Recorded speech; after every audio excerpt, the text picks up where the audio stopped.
কলম্বিয়ায় শক্তিশালী ভূমিকম্পে মৃতের সংখ্যা বেড়ে দাঁড়িয়েছে 281 জনে। আহত হয়েছেন প্রায় 4,000। এখনও নিখোঁজ 350-এর বেশি মানুষ। সোমবারের 7.4 মাত্রা ভূমিকম্পে সবচেয়ে বেশি ক্ষতিগ্রস্ত এলাকাগুলোতে চলছে উদ্ধার অভিযান। পেরেইয়ায় ধসে পড়া 8 তলা দিবেনি হোটেলের ধ্বংসস্তূপ থেকে এখনো পর্যন্ত 8 জনের মরদেহ উদ্ধার করা হয়েছে। উদ্ধারকারীরা বলছেন ধ্বংসস্তূপের নিচে এখনো জীবিত কেউ থাকতে পারেন, তবে গুরুত্বপূর্ণ 72 ঘন্টার সময়সীমা শেষের দিকে আসায় জীবিতদের উদ্ধারের আশা কমে যাচ্ছে। এদিকে ক্ষতিগ্রস্তদের জন্য প্রায় 10 টন জরুরি ত্রাণ পাঠিয়েছে চিলি। এতে রয়েছে খাবার, ওষুধ, স্বাস্থ্য সামগ্রী এবং পরিচ্ছন্নতার কিট।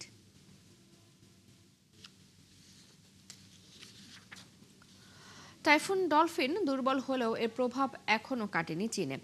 টানা ভারী বৃষ্টিতে রাজধানী বেইজিং সহ উত্তর ও মধ্য চীনের বিভিন্ন এলাকায় বন্যা ও ভূমিধসের আশঙ্কা দেখা দিয়েছে। ঝুঁকিপূর্ণ এলাকা থেকে হাজারো মানুষকে নিরাপদ স্থানে সরিয়ে নিয়েছে কর্তৃপক্ষ। স্পেনে ভয়াবহ দাবানলের আগুন নিয়ন্ত্রণে আনতে দিনরাত কাজ করছেন দমকল কর্মীরা। দেশটির বিভিন্ন অঞ্চলে ছড়িয়ে পড়া আগুনে এখনো পর্যন্ত প্রায় 37,000 হেক্টর বনভূমি পুড়ে গেছে। আরও জানাচ্ছেন আরাফাত ইসলাম। টাইফুন ডলফিনের আঘাতে চীনের পূর্ব উপকূল থেকে শুরু হওয়া দুর্যোগ এখন পৌঁছে গেছে রাজধানী বেইজিংয়ে। ঝড়টি দুর্বল হলেও উত্তর ও মধ্য চীন জুড়ে অব্যাহত রয়েছে টানা বৃষ্টি। দেশটির আবহাওয়া অধিদপ্তর সতর্ক করে জানিয়েছে মাত্র 24 ঘন্টায় বেইজিংয়ে 150 মিলিমিটারের বেশি বৃষ্টিপাত হতে পারে। কয়েকটি জেলায় বৃষ্টির পরিমাণ 200 মিলিমিটার ছাড়িয়ে যেতে পারে বলে আশঙ্কা করা হচ্ছে। পরিস্থিতি মোকাবেলায় এখনও বহাল রয়েছে অরেঞ্জ রেইনস্টর্ম, যা দেশটির দ্বিতীয় সর্বোচ্চ সতর্কবার্তা। ভারী বৃষ্টির প্রভাব পড়েছে জনজীবনেও। বন্ধ রাখা হয়েছে 250-র বেশি বাস রুট। মেট্রোর 10টি লাইনে ট্রেন চলাচল করছে ধীর গতিতে। প্রতিবেশী হেবেই প্রদেশেও জারি করা হয়েছে ভূমিধসের সতর্কতা। জরুরি যোগাযোগ নিশ্চিত করতে ঝুঁকিপূর্ণ 2000-এর বেশি গ্রামে স্যাটেলাইট ফোন ও মেসেজিং টার্মিনাল সরবরাহ করেছে কর্তৃপক্ষ। সর্বোচ্চ রেড অ্যালার্ট জারি করা হয়েছে মধ্যাঞ্চলের হেনান প্রদেশে। সেখানে 350 মিলিমিটার পর্যন্ত বৃষ্টির পূর্বাভাস দিয়েছে আবহাওয়া বিভাগ।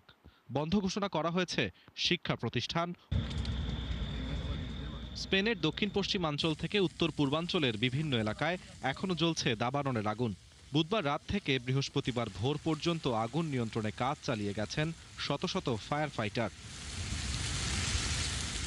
সবচেয়ে বড় দাবানলটি ছড়িয়ে পড়েছে দক্ষিণ পশ্চিমাঞ্চলের নিয়েবলা এলাকায়।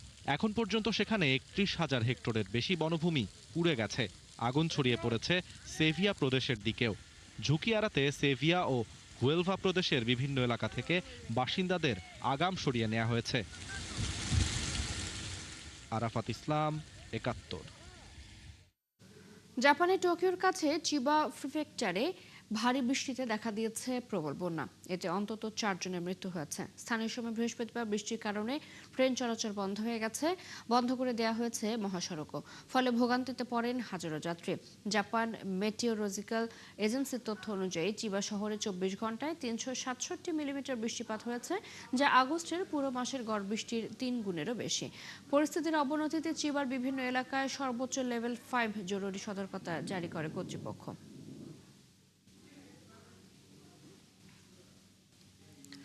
চীনের পূর্ব উপকূলে আঘাত হানার পরও থামেনি টাইফুন ডলফিনের তাণ্ডব। বরং 6,000 কিলোমিটারের বেশি পথ পাড়ি দিয়ে দেশের মধ্য ও উত্তরাঞ্চলে ছড়িয়েছে ভয়াবহ বন্যা ও বৃষ্টি। রেকর্ড করা হয়েছে একদিনে সর্বোচ্চ বৃষ্টিপাতের ঘটনা। কেন উপকূল থেকে এত দূরে গিয়েও এত বৃষ্টি ঝরালো ডলফিন? উত্তর খুঁজেছেন আরাফাত ইসলাম। চীনের পূর্ব উপকূলে আঘাত হানার পর টাইফুন ডলফিনের প্রভাব ছড়িয়ে পড়ে দেশের মধ্য ও উত্তরাঞ্চলেও। হেনান ও হুবেই প্রদেশে পানিতে ডুবে গেছে সড়ক। এতে বিপাকে পড়েন স্থানীয় বাসিন্দারা। প্রশান্ত মহাসাগর থেকে চীনের দিকে এগিয়ে আসা ডলফিন পাড়ি দেয় 6,000 কিলোমিটারের বেশি পথ। 9 আগস্ট পূর্ব উপকূলে আঘাত হানার পরও দীর্ঘ সময় ধরে সক্রিয় ছিল ঝড়টি। ফলে উপকূল থেকে অনেক দূরের এলাকাতেও পৌঁছে যায় এর প্রভাব। বিশেষজ্ঞদের মতে ডলফিনের অস্বাভাবিক বৃষ্টির পেছনে ছিল 3টি প্রধান কারণ। The first one is about the massive cloud system of typhoon. তিনটি প্রধান কারণ রয়েছে এমন ভারী বর্ষণের। প্রথমত, প্রশান্ত মহাসাগর থেকে পূর্ব চীনে আসার পথে ডলফিন বিরাট মেঘের সৃষ্টি করেছে। দ্বিতীয়ত, দীর্ঘ সময় ধরে ঝড়টি চলতে থাকায় পশ্চিম প্রশান্ত মহাসাগর থেকে বিপুল আর্দ্রতা চীনের ভেতরে পৌঁছেছে। তৃতীয়ত, উত্তর চীনের ভূপ্রকৃতির কারণে আর্দ্র বাতাস ওপরে উঠে গিয়ে সেখানে অতিবৃষ্টি সৃষ্টি করেছে। And lifting occurred in northern China. ডলফিনের প্রভাবে দেশটিতে একদিনে সর্বোচ্চ বৃষ্টিপাত রেকর্ড করা হয়েছে। ঝোজিয়াংয়ে 7 থেকে 11 আগস্ট পর্যন্ত গড় বৃষ্টিপাত হয়েছে 215 মিলিমিটার। আর টাইফুনটি প্রথম আঘাত হানা তাইঝৌতে গড় বৃষ্টিপাত ছিল 438 মিলিমিটার। হুবেই ও হেনানেও রেকর্ড গড়েছে বৃষ্টি। এমনকি বেইজিংয়ের একটি জেলায় 1 ঘন্টায় 90.7 মিলিমিটার বৃষ্টিপাত হয়েছে। 1954 সালে রেকর্ড রাখা শুরুর পর যা সর্বোচ্চ ঘণ্টাভিত্তিক বৃষ্টিপাত। সাম্প্রতিক বছরগুলোতে চীনের অভ্যন্তরীণ ও উত্তরাঞ্চলে টাইফুন পরবর্তী রেকর্ড বৃষ্টির ঘটনা বাড়ছে। এই আবহাওয়াগত পরিস্থিতিতে পশ্চিম প্রশান্ত উপসাগরীয় উপক্রান্তীয় উচ্চচাপ বলয়ের অবস্থান বদলে যেতে পারে বলে মনে করছেন বিশেষজ্ঞরা। এর সঙ্গে যুক্ত হয়েছে বৈশ্বিক উষ্ণায়ন। উষ্ণ বায়ুমণ্ডল বেশি জলীয় বাষ্প ও শক্তি ধারণ করতে পারে। বিশেষজ্ঞদের ভাষায় এল নিনো ও জলবায়ু পরিবর্তন একসঙ্গে কাজ করে চরম বৃষ্টির ঝুঁকি বাড়াতে পারে। Global warming has enhanced the capacity of সবচেয়ে বড় চ্যালেঞ্জ হলো খুব অল্প সময়ে কোথায় বৃষ্টি হবে তা নির্ভুলভাবে বলা। আরেকটি চ্যালেঞ্জ হলো নির্দিষ্ট শহর বা অঞ্চলে ঠিক কতটা বৃষ্টি হবে তা নির্ধারণ করা। more rainfall.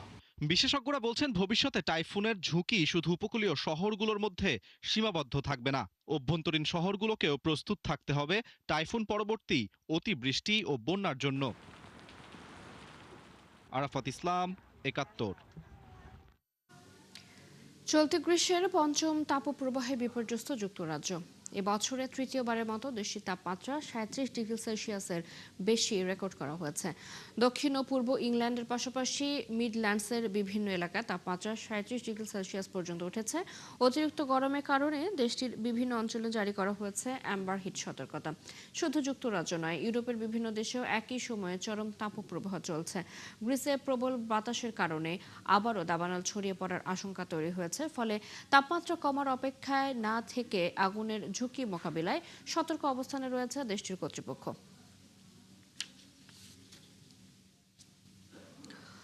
চলতি বছরের সবচেয়ে উষ্ণতম জুন জুলাই মাস পার করেছে ইউরোপ। অস্বাভাবিক তাপপ্রবাহের কারণে সৃষ্ট দাবানল ভূমধ্যসাগরের বিস্তীর্ণ অঞ্চলে বিপর্যয় সৃষ্টি করেছে। তাপপ্রবাহের পর এবার ইউরোপ জুড়ে তীব্র খরায় দ্রুত বদলে যাচ্ছে চেনা দৃশ্যপট। কোথাও শুকিয়ে যাচ্ছে নদী, কোথাও পানির অভাবে নষ্ট হচ্ছে ফসল, আবার কোথাও নদীর পানি কমে বন্ধ হওয়ার পথে বিদ্যুৎ কেন্দ্র। ইংল্যান্ড থেকে জার্মানি, ইতালি থেকে বলকান, পানির সংকট এখন ছড়িয়ে পড়েছে ইউরোপের বিস্তীর্ণ অঞ্চলে। বিস্তারিত রিপোর্টে। হিটওয়েভ ও খরার কবলে মধ্য ও পূর্ব ইউরোপের বিভিন্ন দেশ। ইংল্যান্ডে মাত্র কয়েক সপ্তাহের ব্যবধানে দেশের প্রায় 3/4 এলাকা চলে গেছে খরার আওতায়। দীর্ঘ সময় বৃষ্টির দেখা নেই, সাথে একের পর এক তাপপ্রবাহ। ফলে শুকিয়ে যাচ্ছে নদী, কমছে জলাধারের পানি, বাড়ছে পানি ব্যবহার নিয়ন্ত্রণের আওতায় থাকা মানুষের সংখ্যা। জার্মানিতে রাইন নদীর পানি কমে উন্মোচিত হচ্ছে পানির নিচে থাকা পুরনো নৌযানের ধ্বংসাবশেষ। কৃষিকাজের পাশাপাশি ব্যাহত হচ্ছে পণ্য পরিবহনও। নদীপথে জাহাজ চলাচল কঠিন হয়ে পড়ায় বাড়ছে পরিবহন ব্যয়, তৈরি হচ্ছে শিল্প ও সরবরাহ ব্যবস্থায় নতুন চাপ। ইতালিতে সংকট আরও তীব্র। দেশটির গুরুত্বপূর্ণ ধান উৎপাদন অঞ্চল পো নদীর পানির ওপর নির্ভরশীল, কিন্তু দীর্ঘদিন পানি না থাকায় অনেক জমির ধান বাঁচানো সম্ভব হচ্ছে না। ক্রোয়েশিয়াতেও দীর্ঘদিনের খরায় নদীর পানি নেমে এসেছে অস্বাভাবিক নিচে। ড্রাভা নদীর তলদেশ থেকে ভেসে উঠছে পুরনো জাহাজের ধ্বংসাবশেষ। পোল্যান্ডেও একই পরিস্থিতি। রাজধানী ওয়ারশোর মধ্য দিয়ে বয়ে যাওয়া ভিস্তুলা নদীর পানির স্তর নেমেছে রেকর্ড পর্যায়ে। খরার প্রভাব সরাসরি পড়ছে বিদ্যুৎ উৎপাদনেও।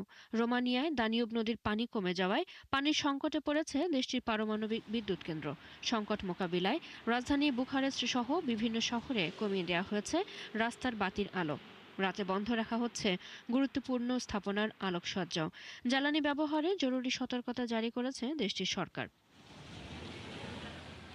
জলবায়ু বিশেষজ্ঞদের মতে তীব্র গরম ও দীর্ঘস্থায়ী খরা একে অপরকে আরও তীব্র করেছে।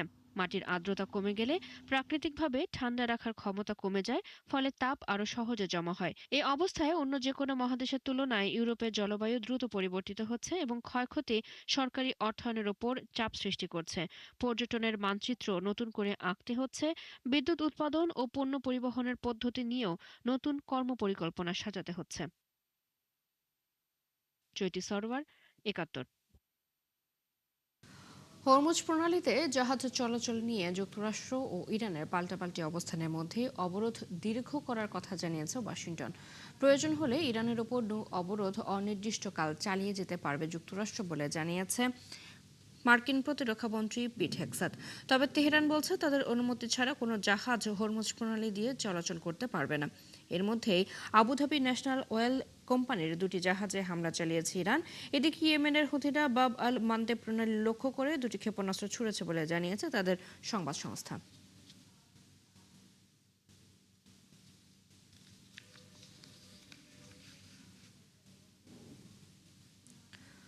যুদ্ধবিধ্বস্ত গাজার বেশিরভাগ মানুষ পর্যাপ্ত পানি, স্যানিটেশন এবং স্বাস্থ্যসম্মত পরিষেবা থেকে বঞ্চিত। জাতিসংঘের মানবিক বিষয়ক সমন্বয় দপ্তর জানিয়েছে উপত্যকাটিতে পানি ও স্যানিটেশন সংকট ভয়াবহ রূপ নিয়েছে। অথচ মোট জনসংখ্যার অর্ধেকেরও বেশি মানুষ প্রতিদিন মাথাপিছু ৬ লিটারের কম পানি পাচ্ছে। কিন্তু জরুরি পরিস্থিতিতে একজনের প্রতিদিন অন্তত ১৫ লিটার পানি প্রয়োজন। বিস্তারিত নাহিদা রিন্থের রিপোর্টে। কোনোভাবেই যেন গাজাবাসীর দুর্ভোগের লাগাম টেনে ধরা যাচ্ছে না। অসহায় ফিলিস্তিনিরা দিনের পর দিন নানা কষ্টে পার করছেন জীবন। ভূখণ্ডের অধিকাংশ মানুষই পানি, স্যানিটেশন ও স্বাস্থ্যসম্মত পরিষেবা থেকে বঞ্চিত। জাতিসংঘের মানবিক বিষয়ক সমন্বয় দপ্তর জানিয়েছে উপত্যকাটিতে পানি ও স্যানিটেশন সংকট ভয়াবহ আকার ধারণ করেছে। OCH এর তথ্য অনুযায়ী ১৩ লাখেরও বেশি মানুষ, যা মোট জনসংখ্যার অর্ধেকেরও বেশি, পান ও রান্নার জন্য জনপ্রতি দৈনিক ৬ লিটারের কম পানি পাচ্ছে। অথচ জরুরি পরিস্থিতিতে খাওয়া, রান্না ও গোসলের মতো মৌলিক প্রয়োজন মেটাতে একজন মানুষের প্রতিদিন অন্তত ১৫ লিটার পানি প্রয়োজন। 1.3 million people, over half the population. গাজার অধিকাংশ মানুষেরই পর্যাপ্ত পানি, স্যানিটেশন ও স্বাস্থ্যবিধি মেনে চলার মতো সুযোগ সুবিধার অভাব রয়েছে। সেখানকার ১৩ লাখেরও বেশি মানুষ প্রয়োজনের তুলনায় অনেক কম পানি পাচ্ছে। Affecting hygiene and household needs. সংস্থাটি আরও জানায় ৭ লাখ মানুষ গৃহস্থালির কাজে ব্যবহারের জন্য জনপ্রতি দৈনিক ৯ লিটারের কম পানি পাচ্ছে, যার ফলে তাদের পক্ষে স্বাস্থ্যবিধি মেনে চলা, ঘরবাড়ি পরিষ্কার রাখা এবং শিশুদের প্রয়োজনীয় চাহিদা পূরণ করা কঠিন হয়ে পড়ছে। এছাড়া প্রতি ৪ জনের মধ্যে ৩ জনই পানির সংগ্রহের জন্য ট্রাকের উপর নির্ভর করে। গত মাসে মানবিক সহায়তা প্রদানকারী সংস্থাগুলো গাজা জুড়ে প্রতিদিন ২,৫০০টিরও বেশি পানি সংগ্রহের কেন্দ্র এবং ১০০টিরও বেশি বাস্তুচ্যুত মানুষের আশ্রয়স্থলে পানি সরবরাহ করেছে। উপত্যকা জুড়ে পানির সংগ্রহের স্থানগুলোতে মানুষের চাপও অত্যাধিক। সেই সাথে তাঁবুগুলোতে পানি বয়ে নিয়ে যাওয়ার মতো পর্যাপ্ত পাত্র তাদের কাছে থাকে না। Water, sanitation, and hygiene access. মাত্র অর্ধেক পরিবারের মৌলিক স্যানিটেশন সুবিধা রয়েছে এবং ৯ লাখেরও বেশি মানুষ জমে থাকা আবর্জনার কারণে স্বাস্থ্য ঝুঁকির মধ্যে রয়েছেন। এক্ষেত্রে বর্জ্য ফেলার নির্দিষ্ট স্থান ব্যবহারের সুযোগ বৃদ্ধি করা অত্যন্ত জরুরি। সংস্থাটি জানিয়েছে উপত্যকাটির মাত্র অর্ধেক পরিবার মৌলিক স্যানিটেশন ব্যবস্থা বা ব্যক্তিগত ব্যবহারের সুবিধা পায়। পাশাপাশি ৯ লাখের বেশি মানুষ আবাসিক এলাকায় জমে থাকা আবর্জনার কারণে স্বাস্থ্য ঝুঁকির মধ্যে রয়েছেন। নাহিদা রিন্থি, ৭১। ইরান যুদ্ধের কারণে দীর্ঘদিন ধরে সমুদ্রে অবস্থান এবং প্রতিকূল পরিবেশের কারণে চরম মানসিক চাপে ভুগছেন মার্কিন বিমানবাহী রণতরী USS আব্রাহাম লিঙ্কনের নাবিক এবং মেরিন সদস্যরা। চলমান মোতায়েনের সময় জাহাজটিতে একাধিক আত্মহত্যার চেষ্টা এবং এ ধরনের ঘটনার আশঙ্কার তথ্য উঠে এসেছে। সৃষ্টি ঘটকের রিপোর্ট। মার্কিন রণতরী USS আব্রাহাম লিঙ্কনের প্রায় ৫,০০০ নাবিক ও মেরিন সদস্য ইরান যুদ্ধের কারণে দীর্ঘ সময় ধরে সমুদ্রে অবস্থান করছেন। তাদের মোতায়েন ইতিমধ্যেই নবম মাসে পড়েছে। এর মধ্যে টানা ২৫০ দিন কোনো স্থলভাগে না নেমে সমুদ্রে থাকার ঘটনাটি যে কোনো বিমানবাহী রণতরীর জন্য আধুনিক যুগের রেকর্ড। আর এত দীর্ঘ সময় সমুদ্রে টানা অবস্থান করে এসব নাবিক ও মেরিন সদস্য চরম মানসিক চাপে ভুগছেন। দীর্ঘ এই মোতায়েন নিয়ে নৌসেনাদের পরিবারের মধ্যেও উদ্বেগ বাড়ছে। গত বৃহস্পতিবার ক্যালিফোর্নিয়ার সান ডিয়েগোতে নৌবাহিনীর শীর্ষ কর্মকর্তাদের সঙ্গে অনুষ্ঠিত এক টাউন হল বৈঠকে প্রায় 200 সেনা পরিবারের সদস্যরা অংশ নেন। সেখানে ইউএসএস আব্রাহাম লিঙ্কনে থাকা স্বজনদের মানসিক ও শারীরিক অবস্থার বিষয়ে একাধিক পরিবার তাদের উদ্বেগের কথা জানান। নেভি টাইমসের প্রতিবেদনে ইউএসএস আব্রাহাম লিঙ্কনের সাম্প্রতিক কয়েকটি আত্মহত্যার চেষ্টার ঘটনাও উঠে এসেছে। এদিকে জাহাজটির জীবনযাপন ও কাজের পরিবেশ নিয়েও গুরুতর অভিযোগ উঠেছে। মার্কিন পার্লামেন্ট কংগ্রেসের ডেমোক্র্যাট কংগ্রেস সদস্য লাইক লেভিন জাহাজের ছত্রাকযুক্ত গোসলখানা, নষ্ট টয়লেট, দীর্ঘ সময় কাপড় ধোয়ার ব্যবস্থা বন্ধ থাকা এবং গরম পানির সংকট রয়েছে। খাবারের মান ও দৈনন্দিন প্রয়োজনীয় সামগ্রী নিয়েও অভিযোগ রয়েছে। লেভিনের ভাষ্য অনুযায়ী কোনো কোনো সময় নাবিকদের খাবার হিসেবে অল্প পরিমাণ ভাত ও শুধু রুটি দেয়া হচ্ছে। এমনকি সাবান, ডিওডোরেন্ট ও টুথপেস্টের মতো প্রয়োজনীয় সামগ্রীর ঘাটতির কথাও উঠে এসেছে। ইরান যুদ্ধের কারণে ইউএসএস আব্রাহাম লিঙ্কনের দীর্ঘ সময়ের এই মোতায়েন নিয়ে নৌবাহিনীর ওপর এখন সেনাদের নিরাপত্তা, মানসিক স্বাস্থ্য এবং জীবনযাত্রার পরিবেশ উন্নত করার চাপ বাড়ছে। দীর্ঘ সমুদ্রযাত্রা ও যুদ্ধকালীন দায়িত্বের পাশাপাশি সেনাদের মানসিক সুস্থতা নিশ্চিত করাও বড় চ্যালেঞ্জ হয়ে দাঁড়িয়েছে। সৃষ্টি ঘটক, ৭১। রাশিয়ার কৃষ্ণসাগর উপকূলের গুরুত্বপূর্ণ বন্দর নভরোস্কিসকে ইউক্রেনের ড্রোন এবং ক্ষেপণাস্ত্র হামলায় 3 জন নিহত হয়েছেন। হামলায় ক্ষতিগ্রস্ত হয়েছে 2টি বড় শস্য রপ্তানি টার্মিনাল এবং রাশিয়ার গুরুত্বপূর্ণ নৌঘাঁটি। স্থানীয় কর্মকর্তাদের বরাত দিয়ে বিভিন্ন গণমাধ্যম জানিয়েছে, বুধবার রাতভর চালানো এই হামলায় একজন 8 বছর বয়সী শিশুসহ 3 জন নিহত এবং আরও 24 জন আহত হন।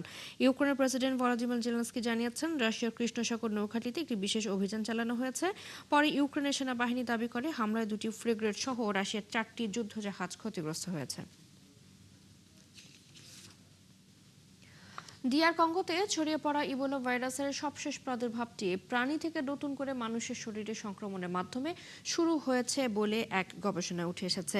মেডিকেল জার্নাল নেচার মেডিসিনে প্রকাশিত গবেষণায় উঠে আসে এই তথ্য। ডিআর কঙ্গোতে এখনো পর্যন্ত ইবোলায় আক্রান্ত হওয়ার 4,449টি ঘটনা শনাক্ত হয়েছে। এর মধ্যে মারা গেছেন 2,000-এর বেশি মানুষ। আক্রান্তের তুলনায় মৃত্যুর এই সংখ্যা ভয়াবহ পরিস্থিতির ইঙ্গিত দিচ্ছে। ভারতের উত্তরাখণ্ডের চামোলিতে নির্মাণাধীন একটি টানেলে পানি ও ধ্বংসাবশেষ ঢুকে 7 জন নিহত হয়েছেন, আহত হয়েছেন আরও 14 জন।